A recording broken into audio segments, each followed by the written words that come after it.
안녕하세요. 저는 영국 옥스퍼드에 사는 브라이언입니다. 지금부터 제가 직접 경험한 놀라운 이야기를 들려드리려 합니다. 이 이야기는 한 명의 천재 소녀가 어떻게 세계적인 수학자의 오만함을 깨뜨리고 학계의 고정관념을 바꾸었는지에 관한 것입니다. 저는 옥스퍼드 대학교 수학과에서 제임스 윌리엄스 교수의 연구 조교로 3년째 일하고 있습니다. 윌리엄스 교수는 65세의 백발이 성성한 노학자로 영국 왕립학회 석학회원이자 그래프 이론 분야에서는 세계 5대 권위자로 꼽히는 분입니다. 그의 저서 현대 그래프 이론의 원리는 전 세계 40개 언어로 번역되었고 수학과 학생이라면 누구나 한 번쯤은 읽게 되는 필독서입니다. 교수님은 학문적 성취만큼이나 유명한 것이 있었으니 바로 서구 중심적 사고방식과 다른 문화권에 대한 편견이었습니다. 학과 세미나에서 아시아 출신 학생들의 연구 발표를 들을 때면 언제나 같은 질문을 던지곤 했습니다. 이 연구가 단순히 서구 수학의 방법론을 복제한 것이 아닌가? 진정한 독창성이 있는가? 특히 윌리엄스 교수님이 늘 강조하던 말이 있었습니다. 진정한 수학적 창의성은 고대 그리스에서 시작된 서구 수학의 전통 속에서만 꽃필 수 있다는 것입니다. 수업 중에도 그는 자주 말했습니다. 아시아 국가들, 특히 한국, 중국, 일본과 같은 나라들의 수학 교육은 단순 암기와 반복 훈련에 불과하다고요. 때로는 학회지에 기고한 논문에서도 이런 편견을 노골적으로 드러냈습니다. 저는 3년간 그의 곁에서 연구하며 학문적으로 많은 것을 배웠지만 동시에 그의 이런 태도에 은연중에 영향을 받았던 것 같습니다. 실제로 제가 보아온 아시아 유학생들 중 일부는 밤늦게까지 도서관에 남아 문제집을 풀고 시험에서는 높은 점수를 받지만 세미나에서는 질문이나 토론에 소극적인 모습을 보였으니까요. 그래서 저도 은연중에 아시아 학생들은 열심히 하지만 창의성이 부족하다는 편견을 갖게 되었던 것 같습니다. 윌리엄스 교수님은 특히 국제수학, 올림피아드에서 동아시아 국가들이 상위권을 독차지하는 현상에 대해 강한 불만을 표시했습니다. 그는 연구실 티타임에서 종종 이렇게 말했습니다. 이건 창의적 사고가 아닌 기계적 훈련의 결과일 뿐이야. 문제 유형을 외우고 반복 학습해서 얻은 성과지. 진정한 수학적 직관이나 창의성과는 거리가 멀다네. 교수님의 이런 태도는 학과 내 아시아 학생들 사이에서도 알려져 있어서 그의 수업을 듣는 중국이나 한국 학생들은 자신의 배경을 드러내기보다는 서구 수학의 방법론과 용어를 더 적극적으로 받아들이려 노력했습니다. 일종의 학문적 동화 현상이었죠. 저도 교수님의 견해를 무비판적으로 수용했던 것이 사실입니다. 그의 화려한 학문적 이력과 날카로운 논리 앞에서 제가 어떤 의문을 제기할 수 있었겠습니까? 지도교수와 조교의 관계에서 그런 근본적인 관점 차이를 논하기란 쉽지 않았습니다. 그러나 저희 앞에는 이런 고정관념과 편견을 완전히 뒤흔들어 놓을 사건이 기다리고 있었습니다.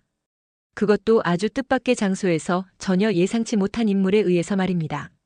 저와 윌리엄스 교수님이 서울이라는 도시에서 만난 한 소녀로 인해 우리의 학문적 세계관은 완전히 새롭게 재구성될 운명이었습니다. 2023년 4월 윌리엄스 교수님은 국제수학학회 IMU 초청으로 서울에서 열린 미래 수학교육의 방향성 컨퍼런스에 기조연설자로 참석하게 되었습니다. 한국 정부와 서울대학교가 공동 주최한 이 국제 행사는 전 세계 25개국에서 450여 명의 수학자와 교육자들이 모인 대규모 학술대회였습니다.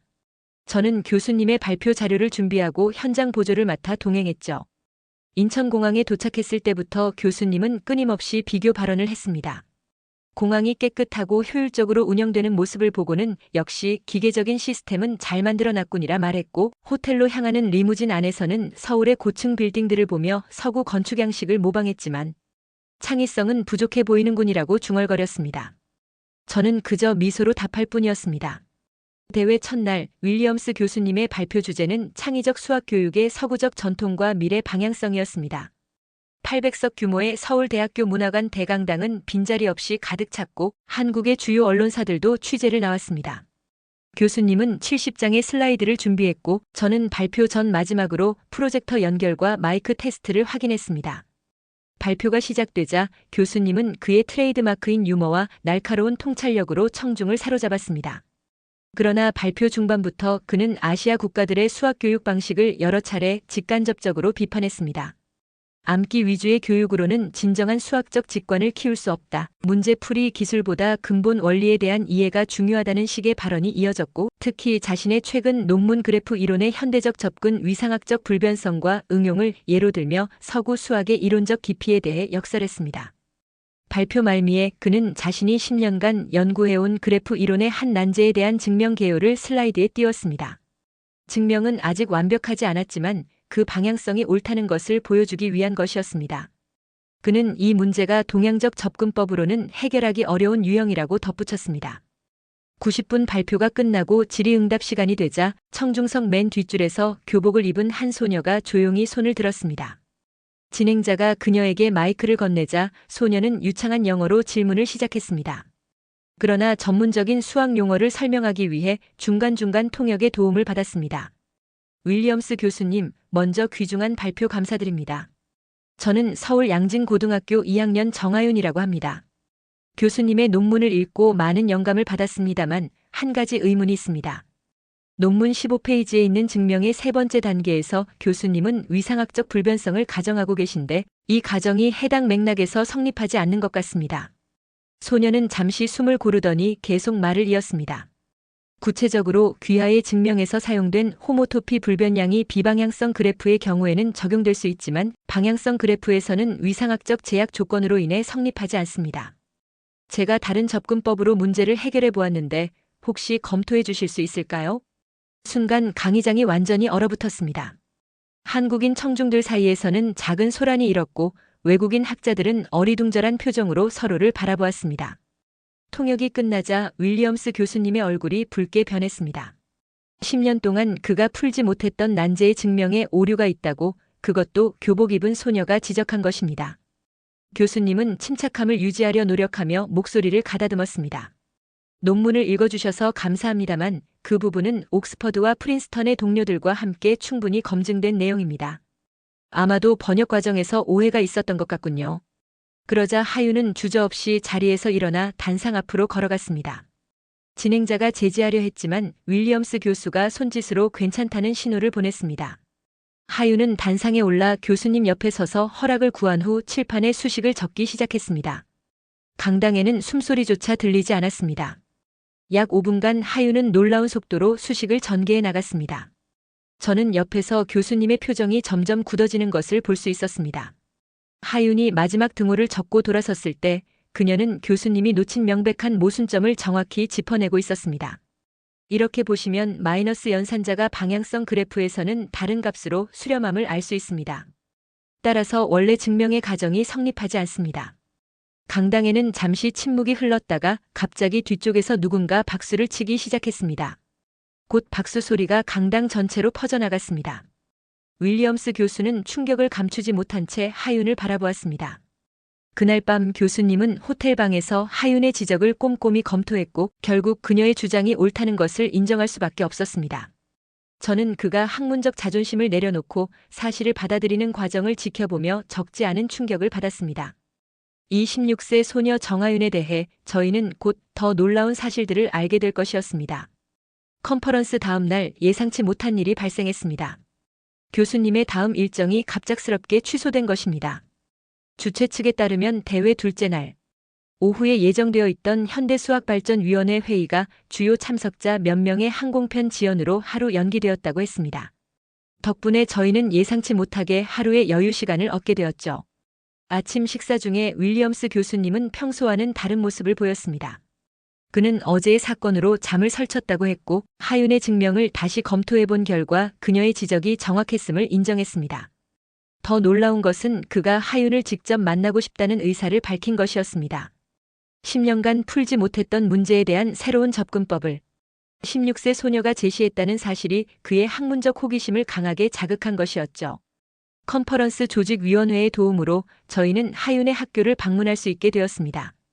서울 강서구에 위치한 양진고등학교는 우리가 흔히 생각하는 명문 특수학교나 영재학교가 아닌 평범한 공립인문계 고등학교였습니다. 저는 당연히 하윤이 최고 엘리트들만 다니는 특별한 영재학교 출신일 거라 예상했기에 적잖이 놀랐습니다. 학교에 도착하자 교장 선생님이 직접 저희를 맞이해 주셨습니다. 60대 중반으로 보이는 김도영 교장 선생님은 윌리엄스 교수의 방문을 크게 영광으로 여기는 듯 했지만 동시에 하윤에 대한 강한 자부심도 내비쳤습니다. 저희 학교는 특별한 시설이나 프로그램이 있는 것은 아닙니다만 학생들의 잠재력을 최대한 존중하고 키워주는데 중점을 두고 있습니다. 하윤이는 그런 환경에서 스스로 자신의 길을 개척해온 학생이죠. 교장 선생님의 안내로 학교를 둘러보는 동안 저희는 한국의 일반적인 교육 환경을 볼 수 있었습니다. 3,035명 정도의 학생들이 교실에 앉아 수업을 듣는 모습은 영국의 학교와 크게 다르지 않았습니다. 복도에는 학생들의 미술 작품과 각종 대회 수상 기록들이 전시되어 있었고 특히 눈에 띄는 것은 수학과학 경시대회 수상자 명단이었습니다. 그 중에서 정하윤의 이름이 여러 번 등장했습니다. 쉬는 시간이 되자 복도는 학생들로 붐볐습니다. 그들은 외국인인 저희를 호기심 어린 눈으로 바라보았지만 곧 자신들의 일상으로 돌아갔습니다. 수업에 임하는 학생들의 집중도와 참여도가 상당히 높다는 인상을 받았고 교실 곳곳에서 활발한 토론 소리가 들려왔습니다. 마침내 저희는 하윤의 수학 선생님인 김민수 선생님을 만날 수 있었습니다. 30대 후반의 김 선생님은 손수 끓인 녹차를 대접하며 하윤에 대한 이야기를 들려주셨습니다. 하윤이는 1학년 첫 수업부터 남다른 수학적 직관을 보였습니다. 제가 문제를 칠판에 적으면 다른 학생들이 풀기도 전에 손을 들곤 했죠. 처음에는 단순히 빠른 계산력을 가진 학생인 줄 알았는데 그게 아니었습니다. 하윤이는 문제의 핵심을 직관적으로 파악하고 가장 우아한 해결책을 찾아내는 능력이 있었어요. 김 선생님은 이어서 학교의 일반적인 수학 교육 과정이 하윤에게는 너무 쉬웠다고 설명했습니다. 그래서 1학년 2학기부터는 방과 후에 더 높은 수준의 문제와 대학 수준의 교재를 제공했다고 합니다. 저는 그저 추가 문제와 대학 교재를 제공했을 뿐입니다. 나머지는 하윤이가 스스로 공부했어요. 우리 학교에는 영재반이나 특별 프로그램이 없지만 하윤이는 온라인 커뮤니티와 수학 동아리 활동을 통해 자신만의 학습 경로를 만들어냈습니다. 특히 대학 수학 포럼에서 현직 교수들과 토론하며 실력을 키웠죠. 마침 하윤의 수학 동아리 시간이 되어 저희는 동아리실로 안내받았습니다. 20여 명의 학생들이 모여있는 교실에서 하윤은 칠판 앞에 서서 다른 학생들에게 무언가를 설명하고 있었습니다. 저희가 들어가자 모두의 시선이 집중되었고 하윤은 수줍게 웃으며 인사했습니다. 윌리엄스 교수님이 하윤에게 어제의 증명에 대해 더 자세히 듣고 싶다고 말하자 하윤은 칠판을 깨끗이 지우고 다시 설명을 시작했습니다. 이번에는 어제보다 더 천천히, 더 상세하게 각 단계를 풀어나갔습니다. 교수님은 중간중간 질문을 던졌고 하윤은 주저없이 명확하게 답변했습니다. 이 과정을 지켜보며 저는 하윤이 단순히 문제 하나를 우연히 푼 것이 아니라 깊은 수학적 이해와 통찰력을 가지고 있음을 확신하게 되었습니다. 그녀의 방식은 윌리엄스 교수님이 계속 주장해온 기계적 암기와는 완전히 거리가 멀었습니다. 동아리 활동이 끝난 후 하윤은 저희와 함께 교내 카페테리아로 이동했습니다. 그녀는 수줍게 웃으며 말했습니다. 윌리엄스 교수님 논문이 정말 흥미로웠어요. 특히 그래프 이론과 위상 수학의 연결성에 관한 접근 방식이 독창적이라고 생각했습니다. 다만 증명 과정에서 의문이 들어 제 방식대로 풀어보았을 뿐인데 이렇게 관심을 가져주셔서 감사합니다. 윌리엄스 교수님의 표정은 복잡했습니다. 10년간 풀지 못한 문제를 흥미로워서 풀어보았다는 소녀 앞에서 그의 학문적 오만함이 서서히 무너져 내리고 있었습니다. 그리고 그 자리에서 교수님은 하윤에게 뜻밖의 제안을 했습니다. 카페테리아에서의 대화를 마친 후 하윤은 저희를 자신의 집으로 초대했습니다. 윌리엄스 교수님은 평소라면 이런 제안을 완곡히 거절했겠지만 이번에는 망설임 없이 수락했습니다. 저는 그의 눈빛에서 하윤에 대한 순수한 학문적 호기심을 읽을 수 있었습니다. 하윤의 집은 학교에서 버스로 30분 거리에 있었습니다. 서울 외곽에 위치한 아파트 단지, 약 20층 높이의 건물들이 모여있는 주거 단지였습니다. 하윤의 가족이 사는 곳은 15층에 위치한 전형적인 중산층 가정의 3베드룸 아파트였습니다. 약 70제곱미터 크기로 영국의 기준으로 보면 그리 넓지 않았지만 아늑한 느낌이 드는 공간이었습니다. 현관문을 열자 하윤의 어머니가 반갑게 맞아주셨습니다. 윌리엄스 교수라는 세계적 석학이 방문한다는 연락을 받은 하윤의 어머니는 전통 다과와 차를 준비해 두셨더군요. 하윤의 어머니 박지영 씨는 40대 중반으로 보였고 정갈한 차림새의 따뜻한 미소가 인상적이었습니다. 그녀는 직업이 초등학교 행정직원이라고 소개했습니다. 하윤의 아버지는 아직 퇴근하지 않았다고 했습니다. 정민석 씨는 중소무역회사에서 해외 영업을 담당하는 사무직 직원이라고 했습니다. 특별히 학구적인 배경을 가진 것도 아니고 수학이나 과학에 뛰어난 것도 아니었습니다. 두 분 다 평범한 대학을 졸업한 일반적인 직장인이었습니다. 집안은 깔끔하게 정돈되어 있었습니다.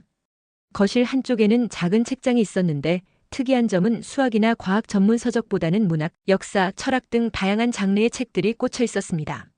하윤의 어머니는 가족 모두가 독서를 좋아한다고 설명했습니다. 학창시절 문학소녀였던 어머니의 영향으로 하윤도 어릴 때부터 책을 많이 읽었다고 합니다. 박지영 씨는 녹차를 내리며 하윤이 수학에 관심을 갖게 된 계기에 대해 이야기했습니다. 하윤이 초등학교 2학년 때 우연히 TV에서 수학자 이야기를 다룬 다큐멘터리를 보고 깊은 인상을 받았다고 합니다. 그 후 하윤은 숫자와 도형에 관심을 보이기 시작했고 스스로 책을 찾아 읽기 시작했습니다. 놀라운 것은 하윤의 부모님이 딸에게 특별한 교육이나 사교육을 시키지 않았다는 점입니다. 한국에서는 많은 부모들이 자녀에게 학원을 보내거나 과외를 시키는 것이 일반적인데 하윤은 오히려 학원에 가기를 거부했다고 합니다.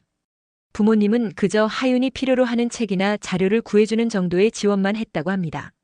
하윤의 방으로 안내받았을 때 저는 또 한 번 놀라게 되었습니다. 방은 생각보다 평범했습니다. 책상, 침대, 옷장이 있는 평범한 10대 소녀의 방이었습니다. 벽에는 K-파프 아이돌 포스터가 붙어 있었고 책상 위에는 고등학교 교과서와 함께 대학원 수준의 수학 서적들이 놓여 있었습니다. 특별한 것은 벽 한쪽에 붙어 있는 커다란 화이트보드였는데 빼곡히 수식이 적혀 있었습니다. 하윤은 수줍게 웃으며 자신의 공부 방식을 설명했습니다. 학교 수업만으로는 충분하지 않아서 방과 후에 추가로 공부한다고 했습니다. 주로 인터넷 강의와 해외 대학의 공개 강좌를 통해 독학하고 있었고 수학 관련 온라인 커뮤니티에도 활발히 참여하고 있었습니다. 윌리엄스 교수님이 화이트보드의 수식에 관해 물었을 때 하윤은 자신이 현재 연구 중인 문제라고 설명했습니다. 그것은 위상수학과 그래프 이론을 결합한 독특한 접근법이었고 교수님조차 생각해보지 못한 방식이었습니다. 윌리엄스 교수님은 점점 더 깊은 대화에 빠져들었고 저는 그들의 대화를 따라가는데 어려움을 느꼈습니다. 대화 중에 하윤의 아버지가 퇴근하고 돌아왔습니다. 정민석 씨는 세계적인 수학자가 자신의 집을 방문했다는 사실에 놀라면서도 자랑스러워했습니다. 그는 딸의 수학적 재능에 대해 잘 이해하지 못하지만 항상 지지해왔다고 말했습니다. 저녁 식사 시간이 되어 하윤의 어머니가 준비한 한국 가정식 만찬이 차려졌습니다. 다양한 반찬과 함께 불고기, 된장찌개, 갓 지은 흰 쌀밥이 식탁 위에 놓였습니다. 윌리엄스 교수님은 젓가락 사용에 서툴렀지만 하윤의 부모님은 친절하게 포크와 나이프를 준비해 주셨습니다. 식사 중에 하윤의 아버지는 흥미로운 이야기를 들려주었습니다. 하윤이 초등학교 5학년 때였습니다. 어느 날 하윤이 방에 틀어박혀 나오지 않아 걱정했는데 밤늦게 방문을 열고 나온 하윤이 자신이 푼 수학 문제를 보여주었다고 합니다. 그것은 지역 수학 경시 대회에 나온 고등학교 수준의 문제였는데 하윤은 독학으로 그 문제를 해결했습니다. 그때부터 부모님은 하윤의 특별한 재능을 인정하고 존중하기 시작했습니다. 하윤의 어머니는 차를 내리며 덧붙였습니다. 처음에는 하윤이 영재학교나 특수목적 고등학교에 진학하길 바랐지만 하윤 스스로가 일반 고등학교를 선택했다고 합니다. 하윤은 다양한 친구들과 어울리며 균형 잡힌 교육을 받고 싶다고 했고 부모님은 그 결정을 존중했습니다. 식사 후 거실에서 차를 마시며 대화를 나누는 동안 저는 이 가정의 따뜻함과 단순함에 감동받았습니다. 복잡한 공식이나 고급 수학 이론이 아닌 서로에 대한 존중과 지지가 하윤의 성장에 가장 중요한 역할을 했다는 것이 분명해 보였습니다. 윌리엄스 교수님도 같은 생각이었던 것 같습니다. 그는 평소에 볼 수 없는 진심 어린 미소를 지으며 하윤의 부모님에게 말했습니다.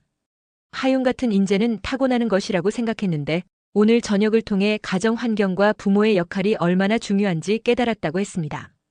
그리고 그는 하윤의 부모님이 딸의 자율성과 호기심을 존중한 방식이 서구의 많은 부모들이 배워야 할 점이라고 덧붙였습니다. 그날 밤 하윤의 집을 나서며 윌리엄스 교수님은 평생 믿어왔던 동서양 교육에 대한 또 하나의 편견이 깨지는 것을 느꼈을 것입니다. 하윤의 성공은 단순한 암기나 기계적 학습의 결과가 아니라 자유로운 탐구와 깊은 이해를 존중하는 환경에서 빛을 발한 진정한 재능이었기 때문입니다. 하윤의 집에서의 저녁 식사 다음 날 컨퍼런스 공식 일정은 아직 하루가 남아 있었습니다. 하지만 윌리엄스 교수님은 아침 일찍부터 무언가 들뜬 상태였습니다. 그는 호텔 로비에서 아침 식사를 하는 동안 종이 한 뭉치를 들고 와서 저에게 보여주었습니다. 밤새 하윤의 증명을 분석하며 새로운 통찰을 얻었다고 했습니다. 윌리엄스 교수님은 하윤에게 전화해 오늘 다시 만나 수학적 아이디어를 더 논의하고 싶다고 제안했습니다. 하윤은 흔쾌히 수락했고 점심 이후에 그녀의 학교 수학 동아리실에서 만나기로 했습니다. 교수님은 이례적으로 강의 준비보다 하윤과의 만남을 우선시했습니다. 오후 2시 우리는 다시 양진고등학교를 찾았습니다. 이번에는 교장 선생님의 환대 대신 하윤이 직접 학교 정문에서 저희를 맞이했습니다. 교복 차림의 그녀는 수줍은 미소를 지으며 동아리실로 저희를 안내했습니다. 평소 수업이 끝난 후에만 사용하는 동아리실이었지만 오늘은 특별히 교감 선생님의 허락을 받아 사용할 수 있게 되었다고 했습니다. 동아리실은 전날보다 조용했습니다. 다른 학생들은 모두 수업 중이었기 때문입니다. 넓은 책상과 3개의 화이트보드가 있는 이 공간은 하윤의 설명에 따르면 주로 심화, 수학 탐구와 각종 대회 준비에 사용된다고 했습니다. 벽에는 국제 수학 올림피아드와 각종 수학 경시대회 포스터와 함께 역대 수상자들의 사진이 붙어 있었습니다. 그 중에는 하윤의 모습도 여러 번 보였습니다. 윌리엄스 교수님은 곧바로 본론으로 들어갔습니다. 그는 하윤에게 어제 밤새 그녀의 증명을 분석하며 발견한 몇 가지 흥미로운 점에 대해 이야기했습니다. 특히 그녀가 위상수학적 관점에서 그래프 이론의 문제에 접근한 방식이 기존 서구 수학의 접근법과 어떻게 다른지에 대해 질문했습니다. 하윤은 잠시 생각하더니 화이트보드 앞으로 걸어갔습니다. 그녀는 마커를 들고 천천히 자신의 사고 과정을 설명하기 시작했습니다. 기존의 그래프 이론에서는 각 노드와 엣지를 개별적으로 분석하는 경향이 있지만 하윤은 전체 그래프를 하나의 유기적 구조로 바라보았습니다. 그녀는 그래프의 전체적인 흐름과 패턴을 먼저 파악한 후 그 속에서 특정 속성을 유도해내는 방식을 선택했습니다. 특히 인상적이었던 것은 하윤이 문제를 바라보는 관점이었습니다. 그녀는 문제가 단순한 그래프의 성질이 아니라 더 근본적인 구조의 표현이라고 생각했습니다. 마치 바둑판 위의 돌들이 단순한 배치가 아니라 전체적인 형세를 나타내는 것과 같다고 설명했습니다. 하윤은 칠판에 새로운 도형을 그리며 계속 설명했습니다. 그녀의 접근법은 서양 수학의 분석적 방법론과 동양의 종합적 사고방식을 독창적으로 융합한 것이었습니다. 그녀는 전통적인 그래프 이론의 틀을 벗어나 위상 수학과 대수기하학의 개념을 끌어와 문제를 재해석했습니다. 윌리엄스 교수님은 깊은 집중력으로 하윤의 설명을 따라갔습니다. 그는 간간히 질문을 던졌고 하윤은 주저없이 명확하게 답변했습니다. 때로는 교수님이 새로운 관점을 제시하면 하윤은 그것을 빠르게 받아들이고 자신의 이론에 통합시켜 설명했습니다. 이 과정에서 둘 사이에 진정한 수학적 교감이 형성되는 것이 보였습니다. 약 2시간 동안의 토론 끝에 하윤과 윌리엄스 교수님은 그래프 이론의 한 난제에 대한 완전히 새로운 접근법을 함께 발전시켰습니다. 그것은 하윤의 초기 아이디어에서 출발했지만 교수님의 경험과 지식이 더해져 더욱 깊고 포괄적인 이론으로 확장되었습니다. 윌리엄스 교수님은 처음으로 진심 어린 존경의 눈빛으로 하윤을 바라보았습니다. 그는 감탄의 목소리로 하윤의 증명이 단순히 이 문제를 해결한 것뿐만 아니라 관련된 여러 난제에도 적용할 수 있는 새로운 프레임워크를 제시했다고 평가했습니다. 이건 정말 아름다운 증명이라고 그는 인정했습니다. 하윤은 수줍게 웃었습니다. 그 미소 속에는 자부심과 함께 수학의 아름다움을 발견한 순수한 기쁨이 담겨 있었습니다. 그녀는 윌리엄스 교수님이 자신의 아이디어를 진지하게 받아들이고 발전시키는 모습에 감사함을 표했습니다. 특히 흥미로웠던 순간은 하윤이 문제 해결을 위해 한국 전통 놀이인 윷놀이의 패턴에서 영감을 얻었다고 말했을 때였습니다. 그녀는 윷놀이의 확률 구조와 패턴, 분석이 특정 유형의 그래프 문제에 적용될 수 있다는 점을 발견했다고 설명했습니다. 이는 일상적인 문화 요소에서도 수학적 통찰을 얻을 수 있음을 보여주는 좋은 예였습니다. 윌리엄스 교수님은 이 부분에 특히 관심을 보였습니다. 그는 서구 수학이 종종 추상적 개념에서 출발하는 반면 하윤의 접근법은 구체적인 실생활의 패턴에서 출발해 추상화로 나아가는 점이 흥미롭다고 했습니다. 이런 방식은 종종 더 직관적이고 창의적인 해결책으로 이어질 수 있다는 것이 교수님의 새로운 깨달음이었습니다. 동아리실의 시계가 어느새 5시를 가리키고 있었습니다. 우리는 3시간 넘게 수학적 토론에 몰두해 있었습니다.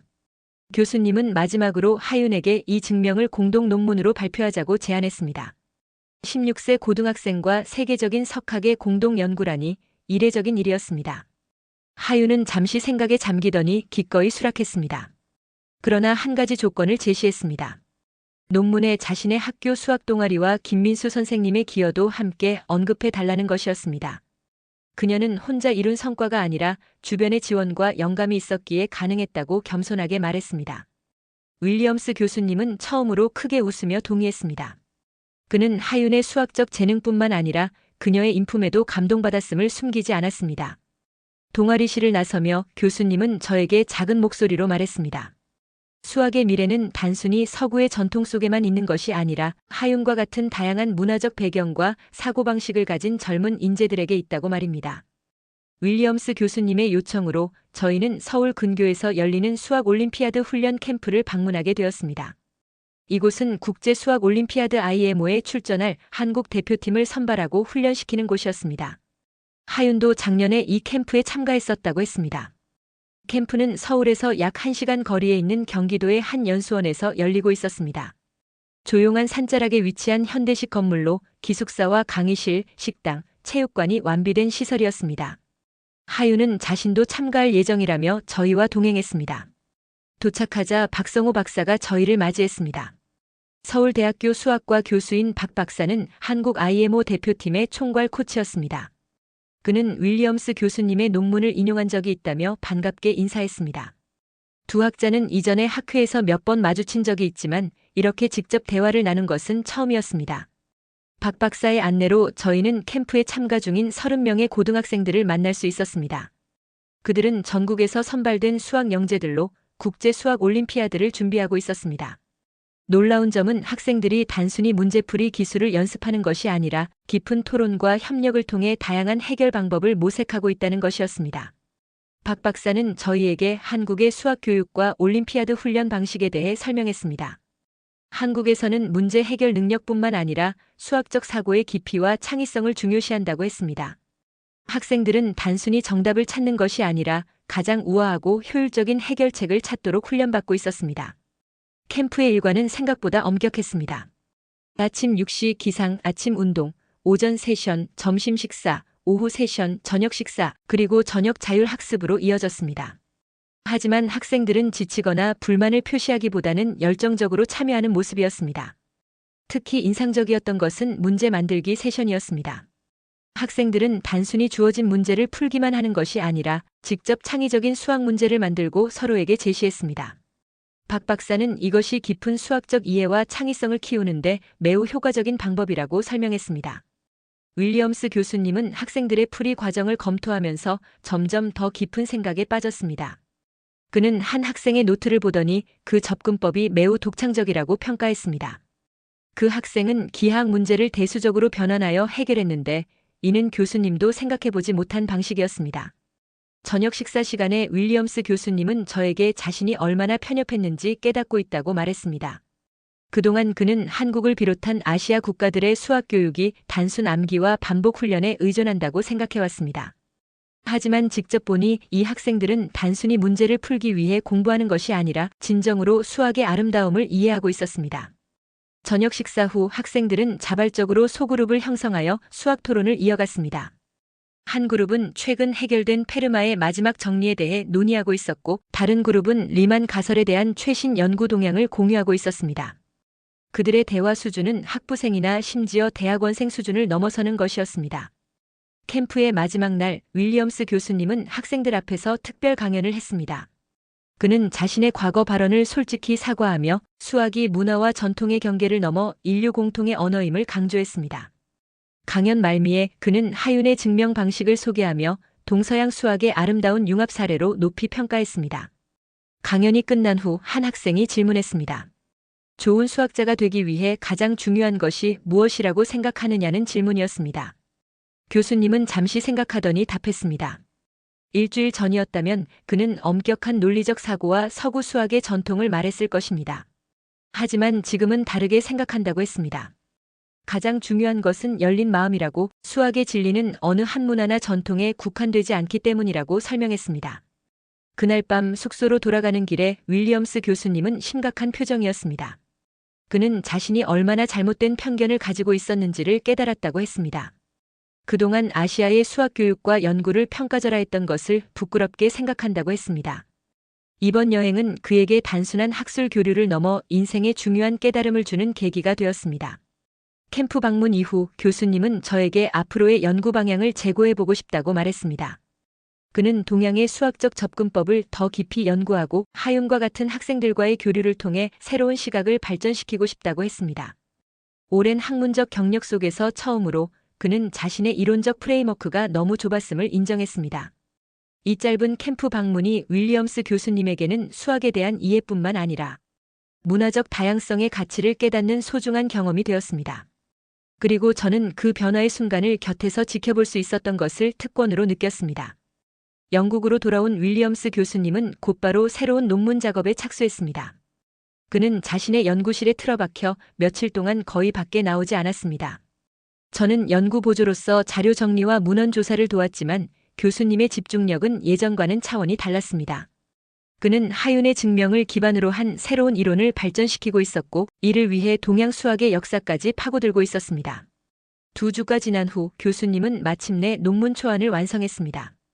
제목은 동양 수학의 창의성을 재평가하며 한국 소녀 정하윤에게서 배운 교훈이었습니다. 그는 서구 중심적 수학 관점에 대한 솔직한 반성으로 논문을 시작했고 하윤의 증명 방식을 상세히 소개하며 동서양 수학적 사고의 융합이 가져올 수 있는 새로운 가능성을 역설했습니다. 교수님은 논문을 하윤에게 이메일로 보내 검토를 요청했습니다.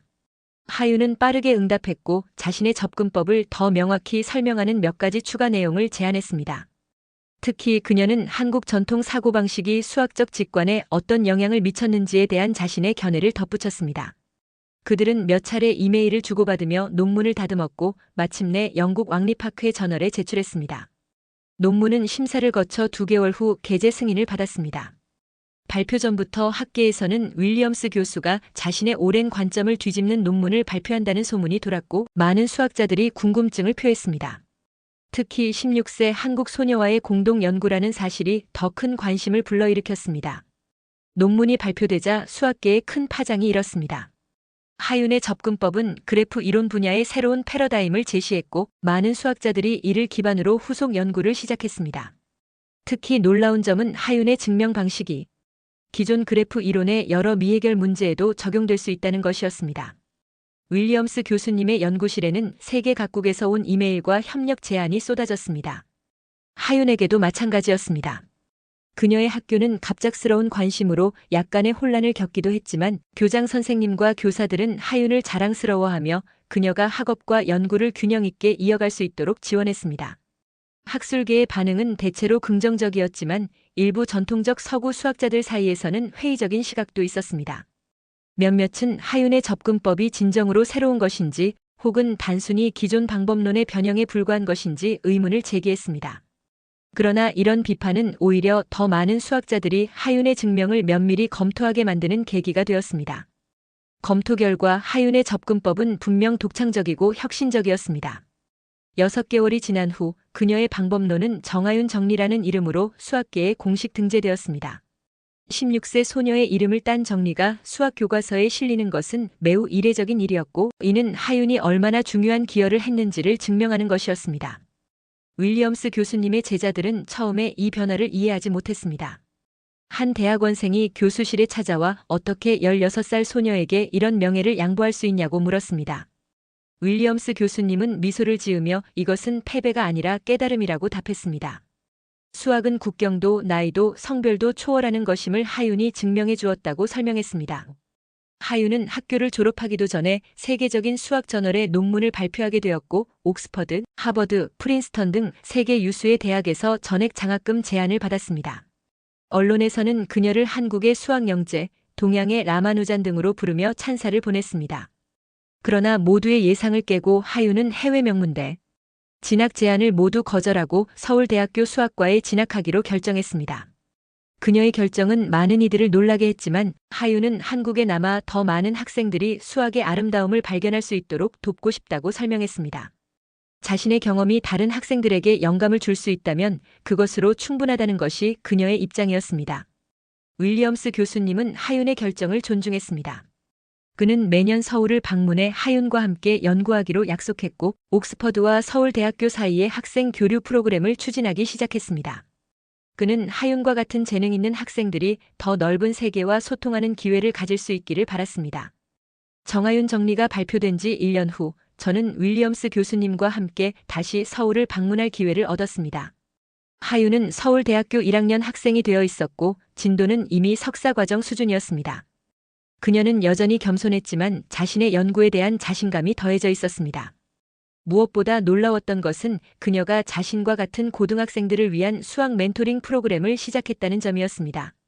그녀는 자신이 받은 영감과 지원을 다른 학생들에게도 전하고 있었습니다. 하윤의 이야기는 전 세계 수학계뿐만 아니라 대중매체에서도 큰 화제가 되었습니다. 특히 많은 소녀들에게 영감을 주는 롤모델이 되었죠. 한국 교육부는 하윤의 사례를 바탕으로 창의적 수학교육 프로그램을 확대했고 다른 나라들도 유사한 접근법을 도입하기 시작했습니다. 하윤이 서울대학교에 입학한 지 2년이 지난 후 저는 윌리엄스 교수님과 함께 세 번째로 한국을 방문할 기회를 얻었습니다. 이번에는 서울대학교에서 열리는 동서양 수학 융합 심포지엄에 참석하기 위해서였습니다. 이 심포지엄은 윌리엄스 교수님과 하윤이 공동으로 기획한 것으로 동양과 서양의 수학적 전통과 접근법을 함께 연구하고 발전시키는 것을 목표로 했습니다. 서울대학교 캠퍼스는 봄꽃이 만발한 아름다운 모습이었습니다. 심포지엄 현장에는 전 세계에서 온 수학자들과 학생들로 가득 찼고 개회사는 윌리엄스 교수님이 맡았습니다. 그는 3년 전 자신이 한국을 처음 방문했을 때의 편견, 어린 태도를 솔직하게 고백하며 하윤을 만난 것이 어떻게 자신의 학문적 시야를 넓혀주었는지 설명했습니다. 하윤도 기조연설자로 나섰습니다. 이제 20살이 된 그녀는 더 자신감 있고 성숙한 모습이었지만 여전히 겸손함을 잃지 않았습니다. 그녀는 동양의 종합적 사고방식과 서양의 분석적 접근법이 어떻게 상호보완적으로 작용할 수 있는지에 대해 발표했고 이를 바탕으로 한 새로운 연구 방향을 제시했습니다. 특히 인상적이었던 것은 하윤이 이끄는 학부생 연구팀의 발표였습니다. 그녀는 자신보다 어린 후배들과 함께 새로운 수학교육 방법론을 개발하고 있었습니다.